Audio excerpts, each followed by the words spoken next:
Three international high school students were sitting side by side in a row. We have 18-year-old Helen, her boyfriend John, and Helen's best friend Coco. They're all planning what to do for Helen's 19th birthday that's coming up in literally a few weeks. Helen's like, maybe I'll go visit my parents back in China. Maybe I'll bring John to meet the parents formally for the first time ever. It would be kind of perfect because 6 of their closest friends just flew back to China from California. So they could all reunite and have fun. Helen could drive them around her hometown in her Maserati. I mean, they were all really, really excited. The excitement was pushing them to be a bit goofier. They're poking fun at each other, giggling, whispering. Helen and John, they're still in their puppy love phase. So they're sharing these suggestive looks. They're eyeing each other up and down in front of everyone else in that room. The only time that they really snap out of it was when the door slams open and Helen's arch nemesis, her absolute enemy, walks in. And Helen's thinking, her again. How dare she show her face after everything she put them through? All 3 of the friends, Helen, Coco, and John, they stop talking to glare at her walking into the room. She never even glances back at them, but they make sure that she can feel their eyes burning holes into the back of her head. They wanted to make her feel as uncomfortable as possible. And then their names were called. Helen, Coco, John.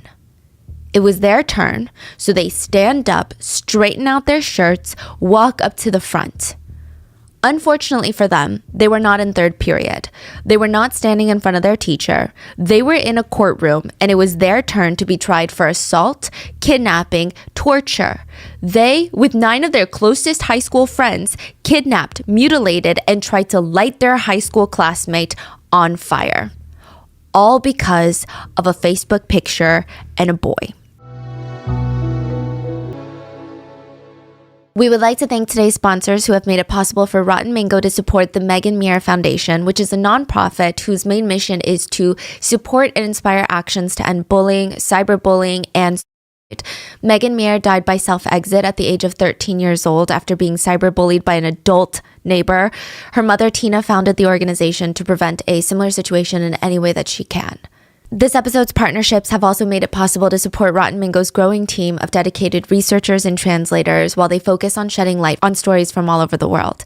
We would also like to thank you guys for your continued support as we work on our mission to be worthy advocates of these causes. As always, full show notes are available at rottenmangopodcast.com. We had our wonderful Chinese researchers and translators assist on the gathering of the data for this case. It was an interesting case because it's kind of an international case, but not really because the court case takes place in California. But as always, with any of these cases that require translations, if there is anything lost in the translation, something miscommunicated, or any additional details that you would like us to know, please leave it in the comments. And with that being said, let's get started. The 6 high schoolers, they looked nervous on the plane. Maybe this is their first time on a long international flight without their parents. They were flying from LAX to Shanghai, China, and they just kept anxiously glancing around the airport. Like the entire time through security, they kept their heads down, almost as if they lift their heads, someone's gonna recognize them. And even now that they're on the plane, they still look a bit anxious, like they're gonna throw up any minute now. They look like they haven't showered. They spent all night packing and rushed to the airport. If you opened up their suitcases, you would likely see that they just shoved everything inside. They didn't neatly fold any of their clothes. They probably left most of their belongings back in California, where they would never be coming back. Because if they ever dare step foot on American soil again, they would be arrested and tried for kidnapping and torture. Meanwhile, another flight was headed in the opposite direction. So from Shanghai to California, one by one, 6 families land at LAX. Most of the 6 were middle upper class families in China. I mean, they're not super rich. They're not the upper echelon of society, but they're very well respected in their fields and industries. And yet here they are, canceling every single meeting that month, booking emergency flights, flying to America to handle their kids.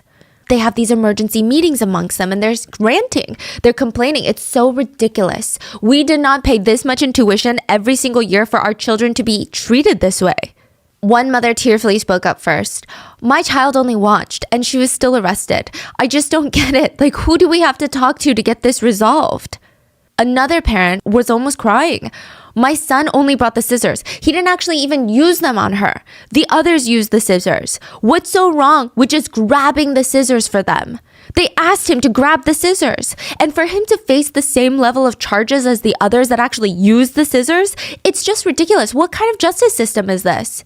Another parent stated, "We're not rich like all of you guys. You know, we sent our kids abroad. We scraped up every last penny in our savings to give these kids a better future. And now we're spending all of our money on an attorney and our kid could still go to a US prison?" All of the parents nodded and agreed. Their children, the ones they saw once or twice a year, the ones that they shipped off to America and sent them big allowances to just keep them quiet, they're good kids. Should they really be judged for merely 5 hours of their entire lives? It was a 5-hour mistake.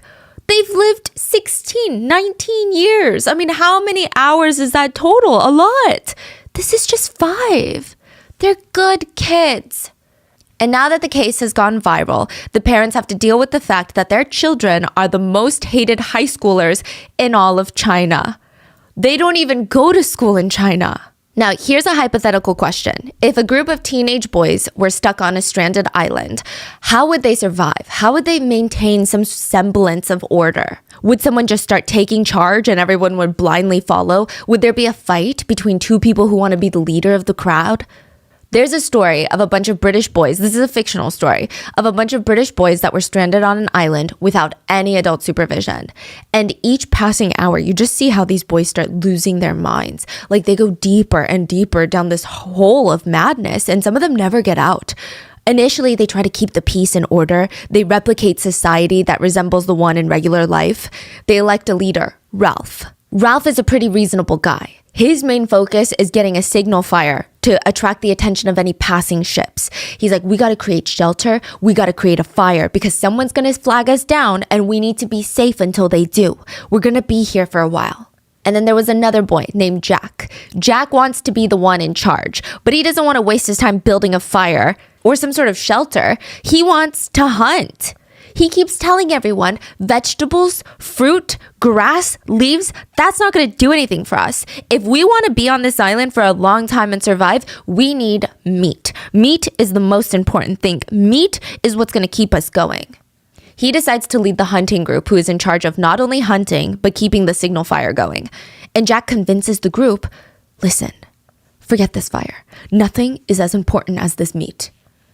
The rest of the group sees ships passing by. They get excited knowing that their fire is going and they're going to be rescued, only to discover that Jack convinced the other boys that the fire was useless and meat and killing is the answer. Jack almost becomes so fixated on the act of killing his first animal. Jack tries to overthrow Ralph from popularity by convincing the other boys that this is what they were put here on this earth to do, to hunt. It's their purpose.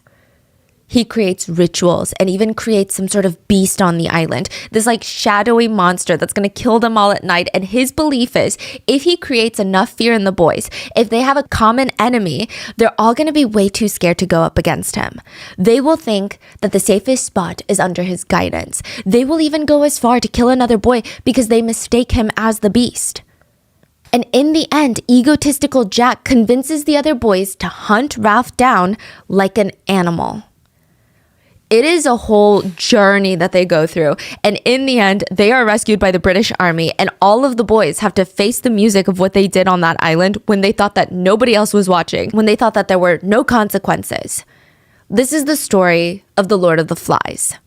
The judge presiding over this international bully case called this exact situation the Lord of the Flies situation, when a group of high school kids with no supervision create their own subculture and they just start creating enemies so vile, so evilly. Someone takes charge, ego gets ahead of them, and they decide to torture people. They literally start hunting other kids like animals.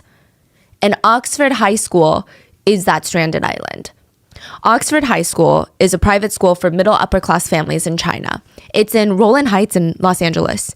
Yeah, it's in the San Gabriel Valley area. It's a well-known Asian district, strong population of Chinese and Koreans. So you would imagine a private school catering to the middle upper class families in China and in Korea. It would be an impressive educational institution. Because why would you send your kid abroad unless that's what you're doing?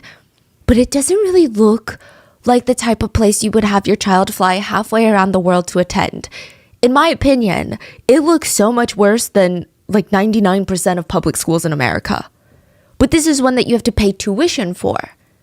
There's no sprawling campus, no state-of-the-art facilities, classrooms with iMacs that we associate with private schools, no Olympic-sized swimming pool like most expensive institutions.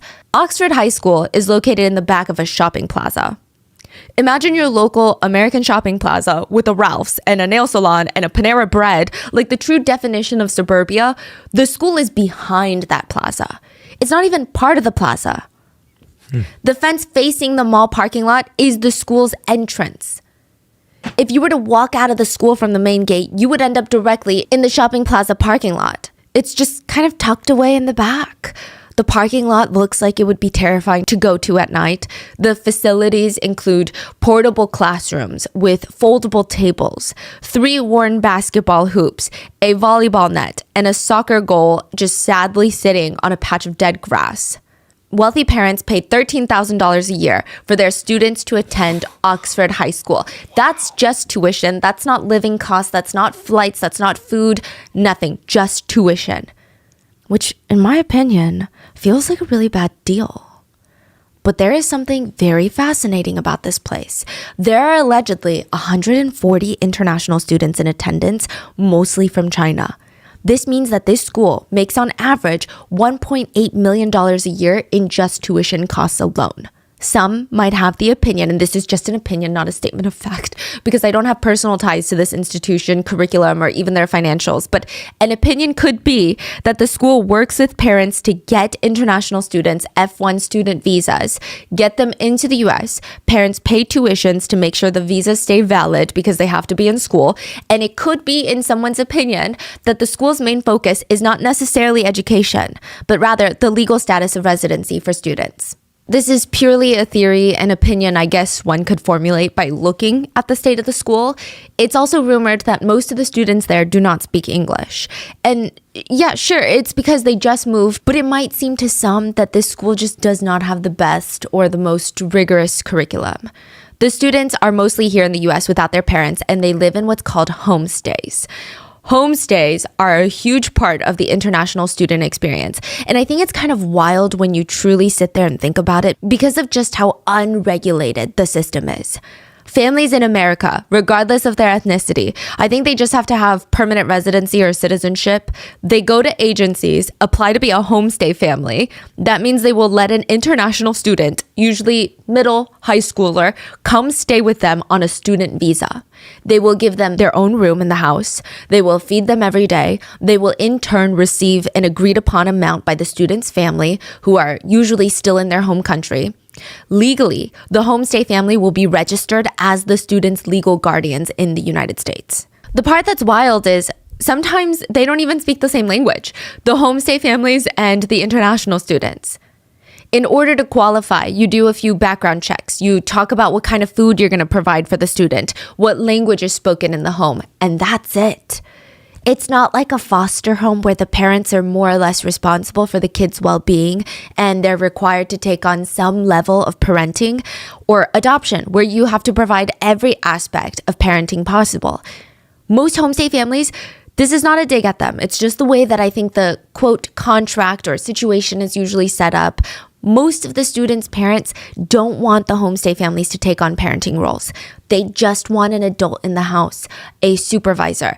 This is purely anecdotal evidence, but from the Korean homestay situations I've personally witnessed, the younger the homestay students are, the more the homestay families will try to be pseudo-parents by encouraging them to sleep, eat healthier, sleep earlier, study more. But because the student is also how the homestay family gets paid, they don't want to overstep their boundary. They don't want to say too much. They want to keep the student somewhat happy. Usually the students' parents don't even want that. They just want the homestay parents to act like adult supervisors. usually high school homestay kids, I mean, the most that I've seen, the most parenting I've seen them get from their homestay families was just enforcing curfew. That's it. They truly didn't care too much about their grades even. But even then, they can't really get mad at the student for not following curfew. So it's kind of like, you're enforcing it, but are you really? There's actually a name for this. The students are referred to as parachute kids because the parents from their home country will just ship them off to a new country with a parachute and hope that they land correctly, all by themselves. The main incentive of this, because it sounds crazy when you just think about it from this perspective, but if you're studying in middle school or high school in the United States, it is much easier to get into an American college than if you went to high school in Korea or China, for example. So if you're trying to apply to UCLA, way easier if you're a high school student in the US. And once you get into that American college, so much easier for your life here. Get citizenship, have more opportunities in the US, specifically China and Korea. I know a lot of people want to send their children to study in the US, not because like, oh my God, US supremacy or anything, but just the sheer amount of competition in those countries, the work environment where you legally only work 50 hours, but you probably work like 100 hours a week. The competition to get even a low-paying job is so cutthroat and miserable. Unless you have money and connections, it's a miserable life. It's definitely a hard life. And I'm not saying it's easy anywhere in the world, right? But it's I think, a unique work environment that a lot of parents don't really want their children to experience because they themselves have experienced it. So they send their kids to places like America, and sometimes it really does work. A lot of homestay kids, they understand the purpose of being here. So they're super self-motivated. They get into great universities. They become a very strong contributing member of society here. Whereas other parachute kids, the other extreme, they end up in schools only to hang out with other rich parachute kids. They never learn English. They create their own mini societies in the school. They drive around in Mercedes, no curfew, no rules, no parents. They stay out past 2 a.m. on school nights, spend their time at karaoke bars, Chinese tea houses. They're drinking, they're smoking, they're spending their allowance on anything that they want that their parents pay them. And they also have a tendency to try and replicate some of the bullying environment that you might see in other places.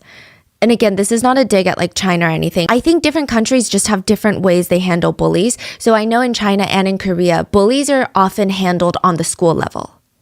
In America, bullying is technically a crime. So if there's assault, it's happened on the legal level, regardless of if you're in school or not, if that makes sense. So there is that slight difference. I don't think one is better than the other. I guess it's up for you to decide, but just a little difference. Now, most of the high schoolers at Oxford, they fall into this latter category.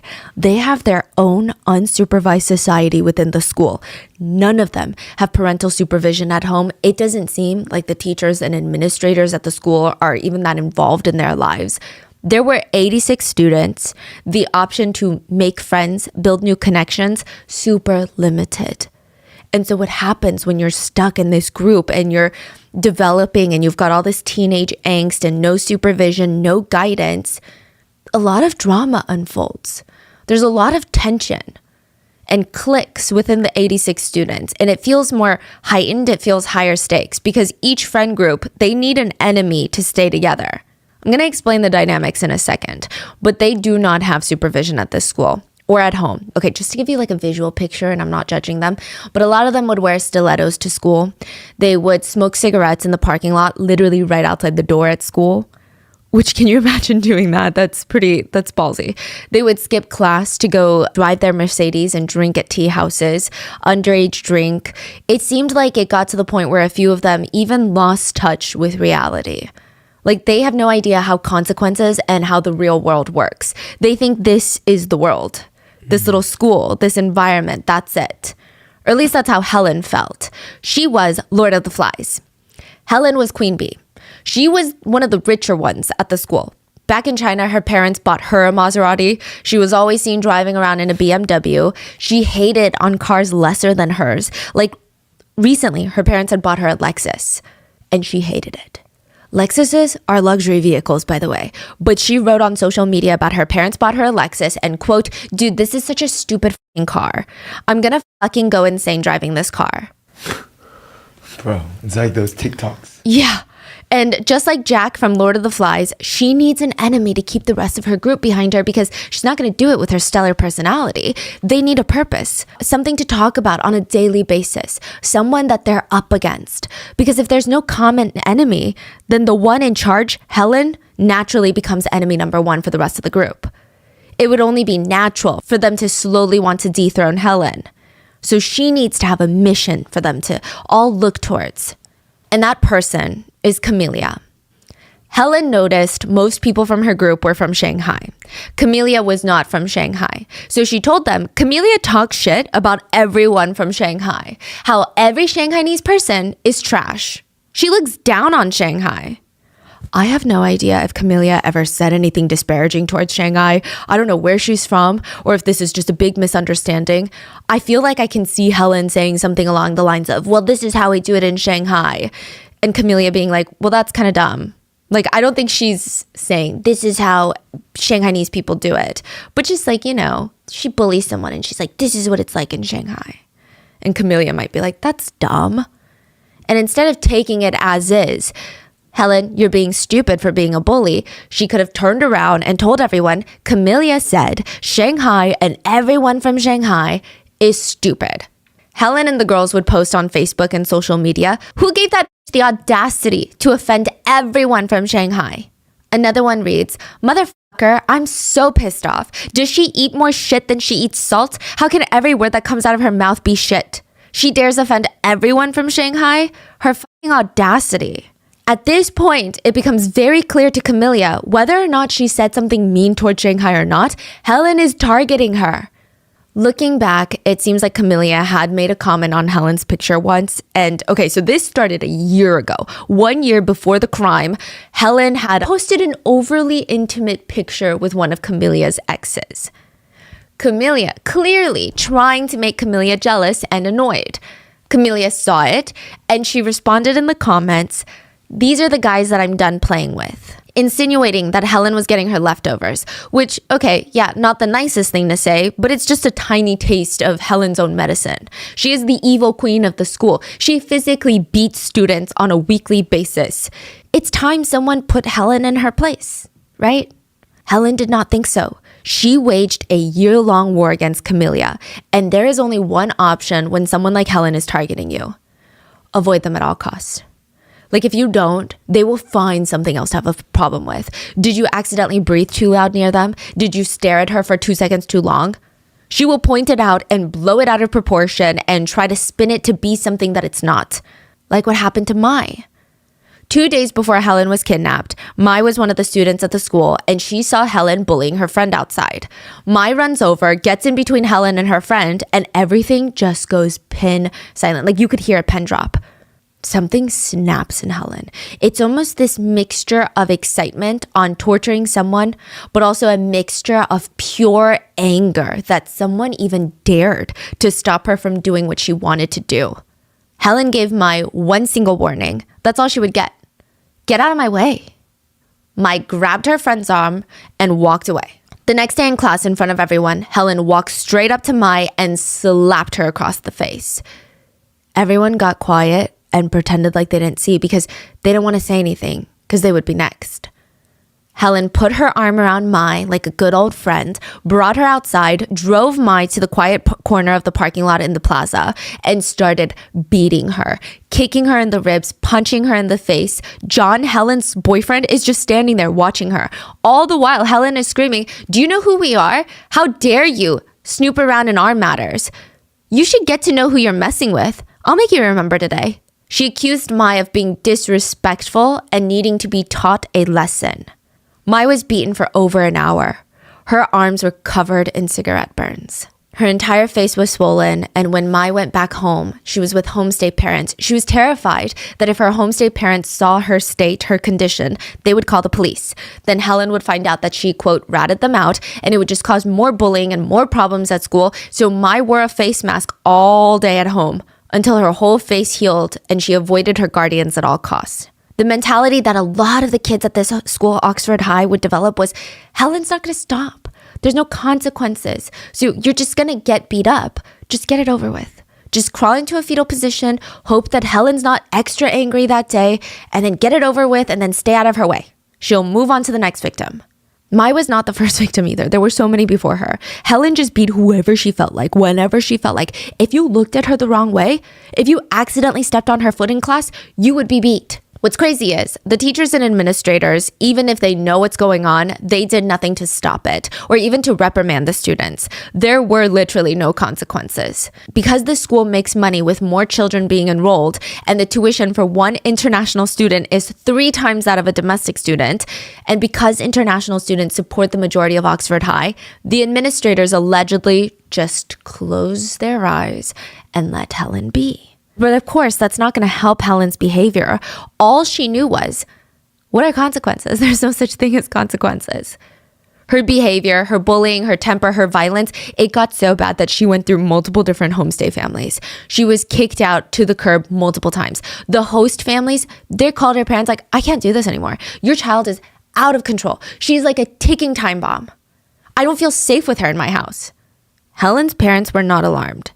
They just found a new host family and sent Helen more allowance to help her emotionally recover from being kicked out of the mean host family's houses. Helen did not even let it bother her because she's the queen of the flies. So Camelia tries to skip a few days of school and diffuse the situation. She hopes maybe Helen would find someone else to bully, or maybe she would forget about it. But instead, Helen posts on social media, "Stupid bitch doesn't even dare come to school because she's scared. Ha ha ha ha ha." 2 days after Mai was assaulted, Camelia received a text message from a girl named Lou to come meet her at an ice cream shop. She hoped it would be Helen or the girls handing out an olive branch, but it was not. That night, Camelia would be driving with way too many high school girls jam-packed in the back seat. They're all sitting on top of each other in the back. Nobody's using a seatbelt. If Camelia got pulled over, she would have been arrested. There were way too many people in the back of her car, legally speaking. Camelia almost wished she was pulled over. She's gripping her steering wheel. Her knuckles are turning white. One by one, she's dropping off the girls. And each time they would smirk, thank Camelia for a great time and for the ride, and said that we should do it again sometime. They would slam the door shut. Camelia would not even look at them. She would just stare straight ahead at the road, expression dead, knuckles white, focusing on the steering wheel. She just needed to hold it in like a tiny bit longer. She just had one more girl to drop off. The one right next to her in the front seat. Helen. When she pulled up in front of Helen's car, Helen said, "Thanks for the ride." But she pauses and turns to Camelia and says, "You know, if you tell anyone what happened, I'm going to tell everyone that it was your best friend who did this to you, not us. And every single one of those girls that you dropped off, they're going to back me up. It'll be 12 against your word. Do you really want your best friend to go to jail?" And with that, Helen smirks and gets out of the car. Camelia felt exhausted and numb. From 7 p.m. to 12 a.m., the 12 high schoolers had tortured her. Like I said, earlier that day, Camelia received a text message. "Meet me at Honey Me, the ice cream shop, to discuss things," the text said. It was from a girl named Lou, and Camelia knew Lou since they were in elementary school, so it's not like the strangest thing to receive a message from her. They knew each other. But Camelia was a bit hesitant because, fine, it's Honey Me, but we haven't been close in a really long time. So Lou apparently changed after becoming friends with Helen and even bullied Camelia recently, or at least tried to bully her. But it would also kind of be weird for her to not show up, right? Because they're going to see each other again at school after the weekend. And she's going to wonder, why did you ignore my text message? And then it would be a whole thing. So Camelia thought, you know what? I'm just going to bite the bullet. At least she's asking to meet me in a very public place. It's an ice cream shop. But just as a precaution, Camelia asks her best friend Albert to come with her. So it just wouldn't be so awkward and weird. On the way there, Camelia is kind of feeling better about the whole thing. She's thinking, you know what? They're friends with Helen. Maybe Helen's over it. Maybe Helen wants to have some sort of peace meeting. Maybe she's going to sit there and be like, Helen wants to have a nice chat with you. I think she feels bad. And then Camelia would be like, you know what? I feel bad. And they could all be better again. But the minute that they walk in through the ice cream shop doors, they know that's not what's going to happen. Camelia felt her heart drop because sitting right next to Lou with a smirk on her face is Helen and her boyfriend, John. They smile and they wave at Camelia. And now it's way too late to turn around because then what? What are they going to say at school then? It would just make things worse, more awkward, more uncomfortable, probably more violent. Maybe her and Albert could sit down, push through all of this, share an ice cream. It would be so awkward, but at least it'd be less awkward than running out right now, right? Camelia did not have time to think about her options. Albert sat down, oblivious, like clueless to how bad all of this was about to get. Camelia trails along, sits down. She assumes because we're in such a public space, it's going to be safe, right? Before Albert can even bite his ice cream, Helen turns to him and asks, "You should leave." What? I think what we're about to talk about should really just be left between girls. It's a girl matter. Which is weird because Helen's boyfriend is sitting right there. But Albert felt pressured. I mean, I have no idea if Albert had any clue what Helen had planned for Camelia, but he got up, took his ice cream, and left Camelia alone at the ice cream shop. But still, it's a public space, right? Camelia sat there trying to just stare at her lap, thinking of all the excuses she could try to use to leave. But Helen's already on her phone calling her friends one by one in front of Camelia, asking them to come to the ice cream shop. Her best friend Coco was the first to pick up, and she smirked when she heard Helen was with Camelia, and she stated over the phone, "I'll be there in a minute." In total, there were 12 of them. Helen, her boyfriend, and 10 of Helen's little minions, including her right-hand wing woman, Coco. Something to note, these are all international students whose parents are from China. Most of them are from Shanghai, and all of them, for whatever reason, hate Camelia. Camelia thought, okay, now there's no point of trying to make it less awkward. It feels like life or death. She just needs to get out of here. She gets up to leave, but before she can, she feels this cold hand on her arm. "What are you doing? We have a full day planned ahead of us." Helen puts her arm around Camelia and guides her to the cars outside. They're going to take a quick visit to the park, Roland Heights Park. Camelia tries to fight back and verbally says no, but they're basically kidnapping her. They arrive at the park at 7 p.m. Most families made it back home. The sun is setting. They choose a very remote area. I mean, most people don't even venture off and hike into this part. They drag Camelia out of the car, throw her onto the floor, and they make the next 5 hours a living hell. They throw ice cream on the ground. Clean it up. They start smearing it with their stilettos. Use your hands. If she misses a spot, a high-heeled shoe would lift up from the ground and smash into her rib. One of the high schoolers took Camelia's phone and started smashing it into pieces in front of her on the ground, stomping her heels into it. Another girl kicked her in the back of the knees so that she was kneeling in front of them. And Helen laughed. But of course, in the beginning, Helen didn't even lift a finger. She just stood there, arms folded across her chest, literally like Queen of the Flies, instructing her little minions where to beat, where to punch, where to kick. Coco's standing a little bit behind Helen, smoking a cigarette. I mean, these two girls, they genuinely think that they're in some sort of gangster movie. And I mean, the only thing I can say is play stupid games, win stupid prizes. They supervise the torture of Camelia. Eventually, one of the girls brings over a giant jug of cold water, and Helen nods in approval. They pour it all over Camelia. Her entire hair and body are drenched in cold water, and at this point, the sun has set, and LA, it gets pretty cold at night. It's getting really chilly. I mean, of course, that's the least of Camelia's worries, but just to give you more context on how miserable this experience is. Helen sees Camelia holding on to herself, shivering. She says, "Someone take off her clothes." For a second, everyone went quiet. It's kind of an odd request. I mean, they never usually went that far, right? They would just beat people to a pulp, right? But getting them nude, it felt like it was crossing some sort of new barrier.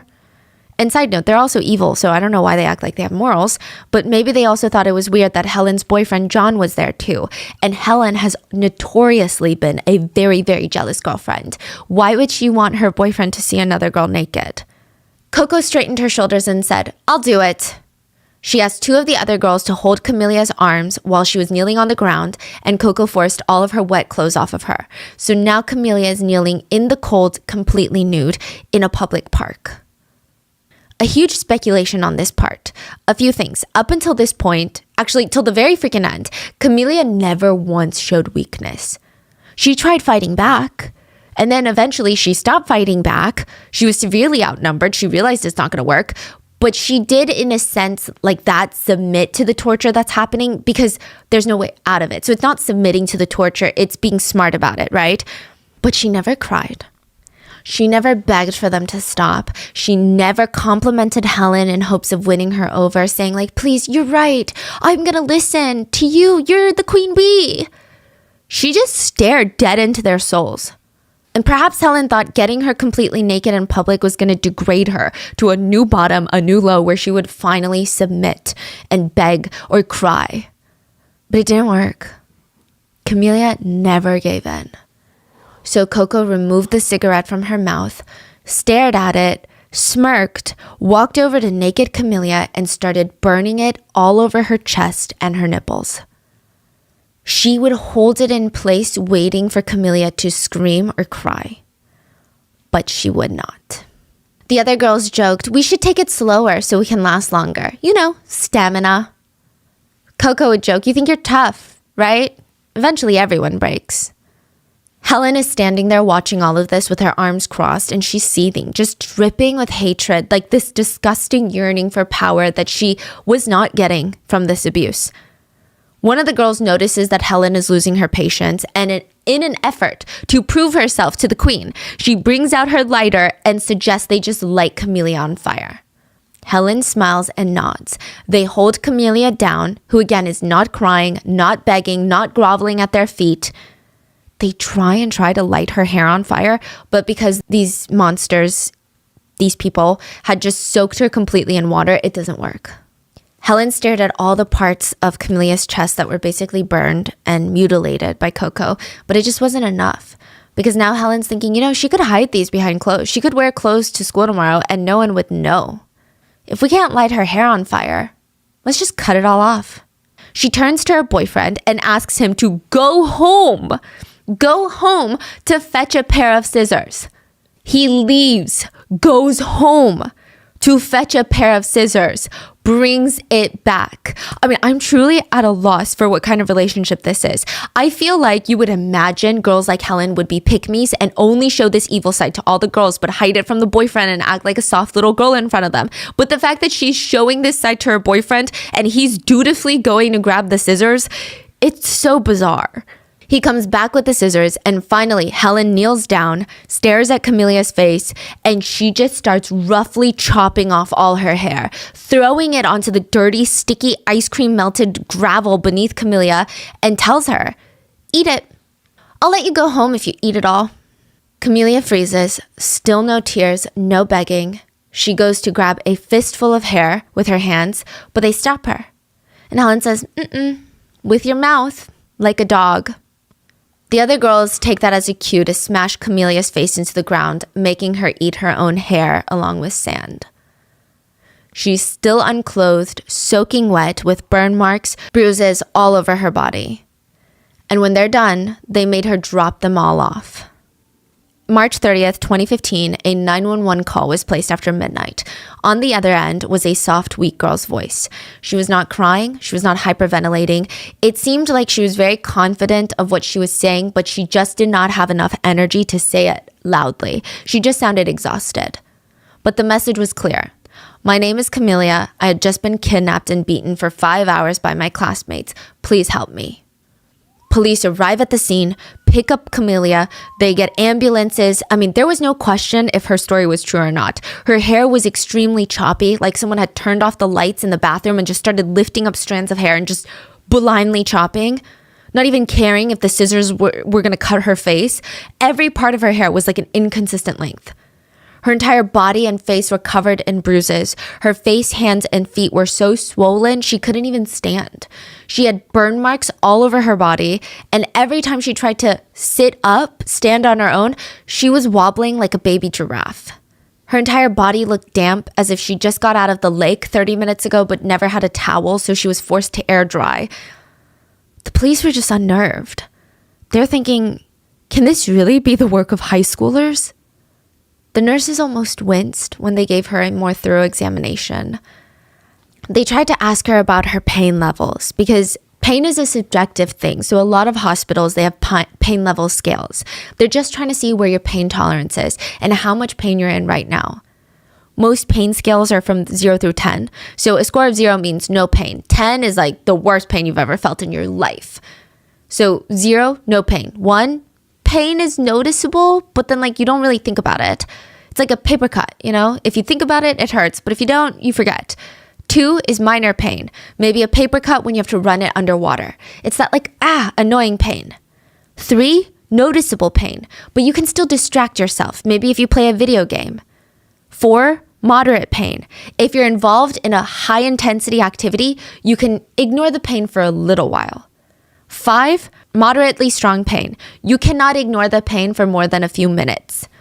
You will be like, oh my God, I'm in pain. 6, you're in a lot of pain and you're still trying to do your normal day-to-day activities, but you're not performing well. You can't concentrate on anything but your pain. 7, strong pain. You cannot do your normal activities. 8, very strong pain. It's hard to do anything at all. 9, you can't even hold a conversation with someone because you're screaming in pain. 10, the worst amount of pain imaginable. It's interesting. Doctors say the pain scale is just part of what they're looking for. So it's not just the number that you say. They'll actually analyze your breathing, your blood pressure while you talk about your pain. They take into consideration if you were just calm, giggling, or asleep 2 seconds ago before you rate your pain a 10 out of 10. So there's a lot of factors that they consider, but it was clear a lot of Camelia's injuries were between 8 to 10. And nobody would question that. Her injuries were really bad, and they were all inflicted by high schoolers. When Helen was arrested, she looked really bored. She looked really arrogant, like it's not that big of a deal.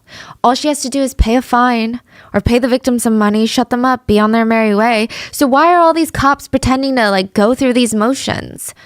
She turned to the head officer when she was arrested and said, "How long do you think this is going to take? I got to go home, back to China for my 19th birthday later this month."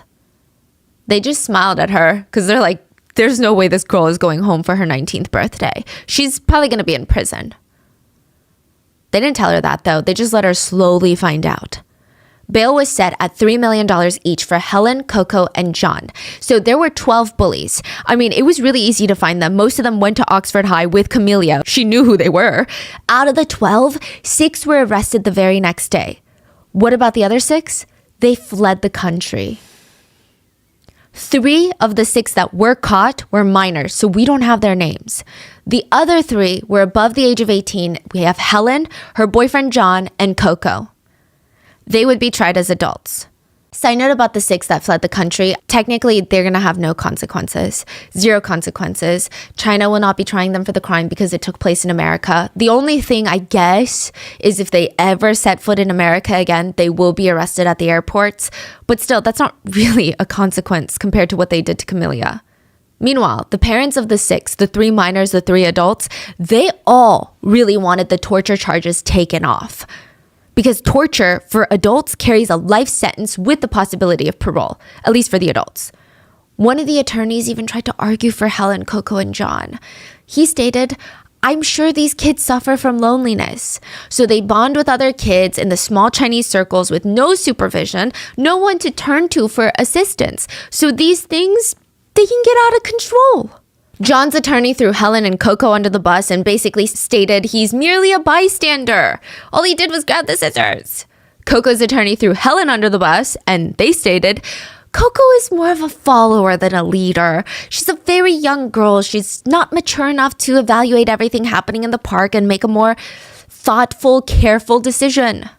Everyone was trying to point the finger at Helen, who honestly could not care less. Like the minute that she stepped into that courtroom, she's smirking, she's giggling, she's making like sexy eyes at her boyfriend John. She is not taking any of this seriously. She is not afraid.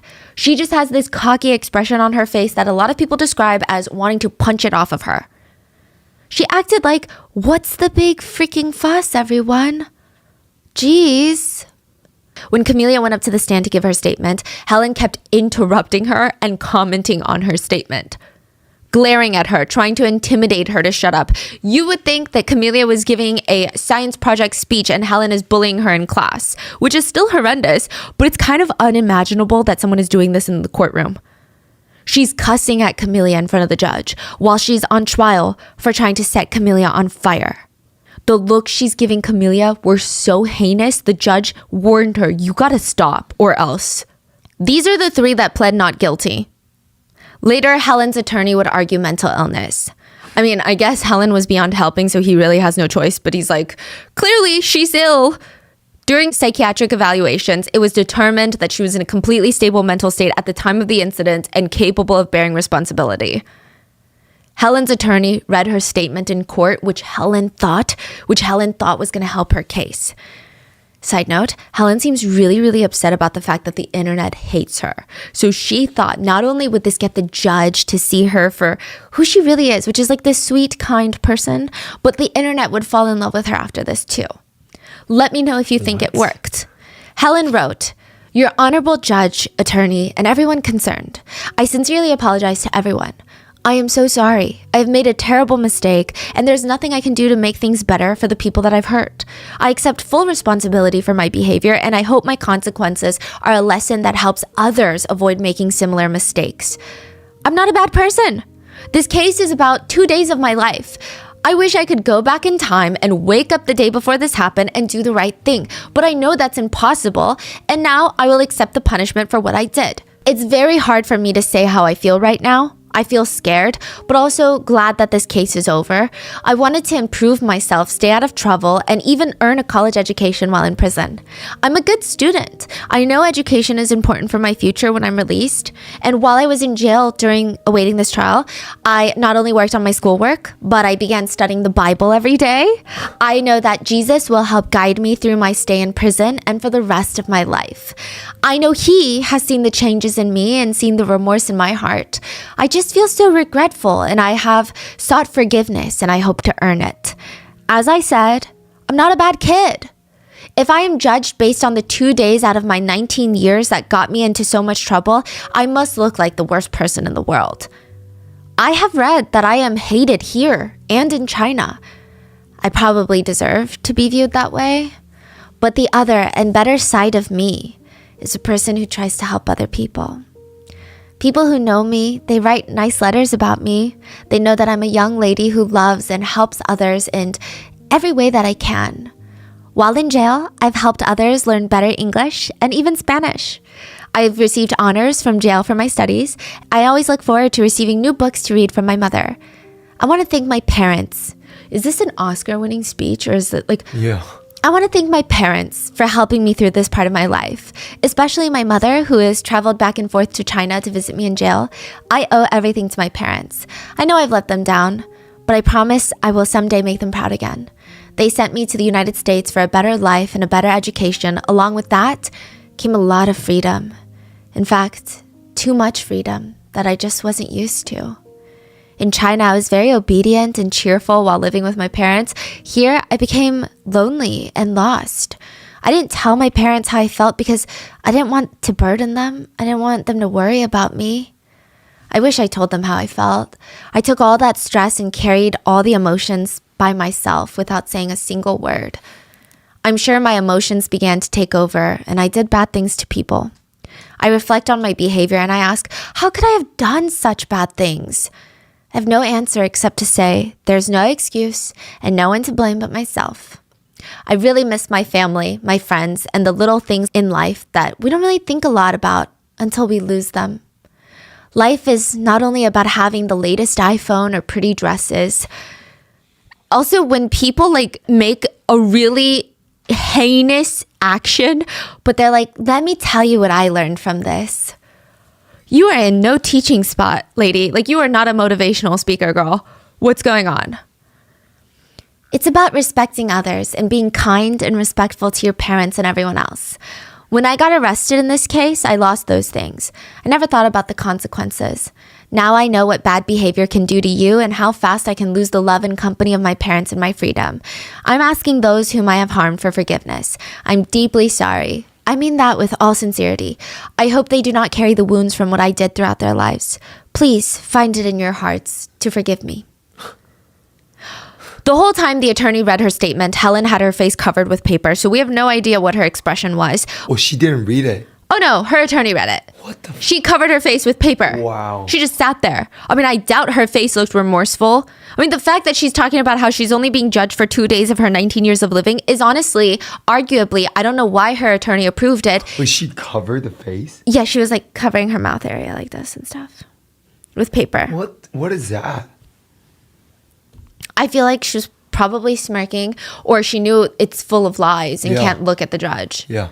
They sent me to the United States for a better life and a fuller education. Along with that came a lot of freedom. In fact, too much freedom that I was not used to. In China, I was very obedient and cheerful living with my parents. Here I became lonely and lost. I just think sometimes, I don't know why the attorney let this happen. It's just, logically speaking, not the smartest choice. It would take 10 seconds for someone to shoot someone and kill them. Should they be judged for those 10 seconds of their lives? Because 10 seconds is such a short amount of time compared to the 50 years that they didn't shoot someone. Like, what is that argument? And it's clear where all these kids are getting it from. None of the parents were any better. One of the dads of the minors was arrested during this trial. He flew from China, got arrested. Why? He tried to bribe the victim to say something nice about his daughter. Tried to give the victim money, hoping that the judge will give all the other kids higher sentences and go lenient on his daughter because the victim would say, this one was the one that was nice, or she seemed like too scared to stop it. Yeah, the victim did not fall for it. He was caught trying to bribe the victim, was arrested on suspicion of bribery and obstruction of justice. It only backfired because it only attracted more attention to this case in China. I will say this case blew up a lot more in China than in the US. And for a lot of reasons, Chinese netizens were so disgusted. And it also was a soft point for the nation itself because there are a lot of, hard relations with the United States, and to have these high schoolers that are Chinese nationals go to the United States, do such heinous things, it was just so disappointing and embarrassing as a nation. So it became a topic of conversation where it's not just a bullying case, but like, what are we doing as parents? Are we headed in the right direction?